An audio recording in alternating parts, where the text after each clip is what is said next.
Mohamed, tu es là donc pour nous révéler quel est l'événement qui a fait changer d'avis Kylian Mbappé. Alors, on va plutôt parler de contexte dans ce dossier Kylian Mbappé. Il était en conférence de presse, messieurs, ce midi, et il avait évoqué un événement qui l'a fait choisir le PSG, un événement qui a acté son départ pour le Paris Saint-Germain.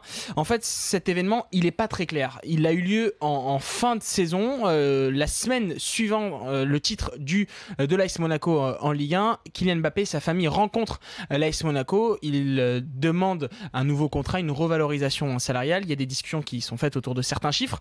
Et à ce moment-là, en tout cas, c'est ce qu'on explique à Monaco. On a l'impression que dans l'environnement de Monaco, on serait bien content de vendre Kylian Mbappé puisque Kylian Mbappé n'avait plus que 2 ans de contrat. Et là, Monaco se serait montré plutôt ouvert à un départ de Kylian Mbappé et n'aurait pas donné d'indication, en tout cas n'aurait pas montré de motivation à garder Kylian Mbappé. Ce contexte-là, il est démenti par l'AS Monaco, clairement, qui dit non, toujours on a voulu garder Kylian Mbappé, on a toujours voulu garder ce joueur pour démarrer la saison, donc c'est un argument qui est faux.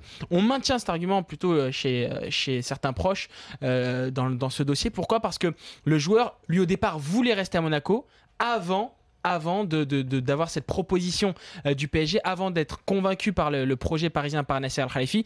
En clair, on estime qu'il n'a pas eu d'argument assez convaincant et de motivation pour rester à Monaco et que Monaco était plutôt ouvert à un départ de son joueur parce que Monaco ne pouvait pas refuser 180 millions d'euros et c'était la volonté. Okay. Et c'était la volonté notamment du président et Ribo Leblev. En gros, l'événement qui a changé, c'est que Monaco a décidé de le vendre. Ouais, a décidé de le vendre, s'est montré ouvert. Et il y a aussi autre chose, c'est qu'on n'a pas accepté toutes les critiques, toutes les rumeurs qui fuitaient sur son environnement. On a beaucoup parlé de sa famille. On a parlé aussi des exigences financières du joueur. Il y a les chiffres qui sont sortis des exigences financières de Kylian Mbappé, des chiffres qui seraient faux. En tout cas, c'est ce qu'on explique aussi dans le clan. Et donc, c'est pour ça aussi qu'on n'a pas accepté certaines choses. Et à Monaco, on reste ferme et clair. Non, on a toujours voulu garder Kylian Mbappé. On n'a jamais eu de proposition claire et de demande contractuelle.